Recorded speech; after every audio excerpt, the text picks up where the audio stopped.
ROI is the mantra for every implementation. So what were the benefits derived out of this by KPIT Cummins? We haven't done much investment into the hardware part because last year for setting up the new applications we procured a lot of servers into the standalone servers, so those were not on the virtualized environment. And what we observed that when we did the capacity planning at that time, we found that these servers are getting utilized from the CPU point of view not more than 15-20%. Even from the memory utilization point of view, the servers were not getting utilized more 10%. So there were a lot of scope of optimally utilizing those servers. So what we did is we moved, basically first we took one server, we created the hypervisor on that machine, virtual machines on that, and we started moving some of the applications from that server to the Hyper-V. And that is how basically some of the servers, maybe around 7 to 8 servers got free. And then those servers are used for doing a larger consolidations, and around 130 servers we moved to the virtual environment in maybe around 7 to 8 physical boxes. See, expected ROI is already achieved because earlier we had a lot of development servers, or as I said that we had around 250 servers. Out of that 130 servers are already moved to a virtualized environment. So those were on the standalone machines, some of them were on the desktop converted servers, some of them were older than 3-year standalone servers, and we were paying a huge amount in maintaining those servers and renewing the AMCs of those servers. As those servers are moved to the new infrastructure, my end users are getting much better performance. My team members, now it is very easy for them to manage the servers, from taking the backups or doing day-to-day monitoring or administrative activities. It is helping us because it has tremendously reduced the bandwidth for them in actually managing a lot of servers. Earlier, my data center, I was planning to expand the data center, construct a new data center in the adjacent building. But now what we found is after this virtualization environment, we almost freed up 75% of the space. So next 3 years time, I don't need basically to go ahead and expand into a new data center. So with this technology, in fact, we have achieved the ROI in less than 6 months' time. We already, in fact, reap the benefits, I must say that.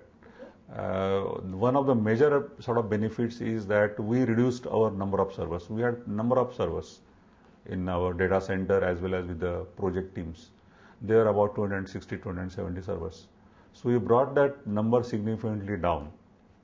Okay, so number one advantage would be bringing down the number of servers, so making it easier to administrate them.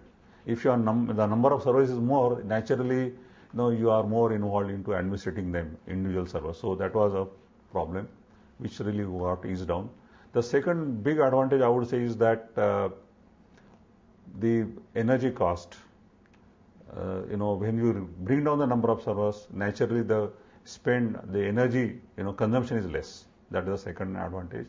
The third advantage that we found is the availability of space. Earlier we used to have number of racks, server racks, and in fact, I remember my data center, the earlier days, it was totally occupied by a number of servers. Now today it is 1/4 of total space. So there's a saving in the space. Now today's space is very, very expensive. So we could get reduction in the space. And I think most importantly, by virtualization, our provisioning time for the server has really got reduced.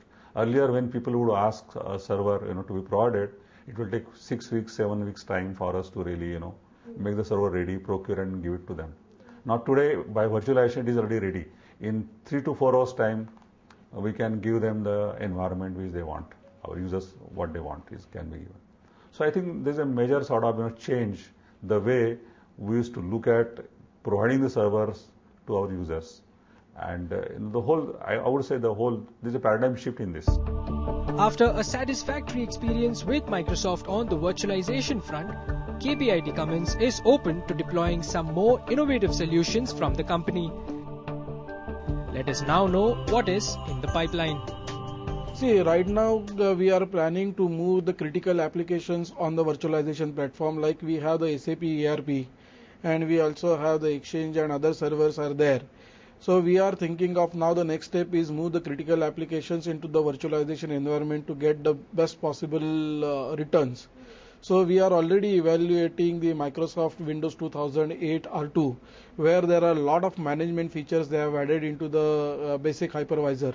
So already sometime in the next week we are planning to do the POC with this technology, and if everything goes fine, then next year we will move the critical applications and production servers also on the Microsoft hypervisor.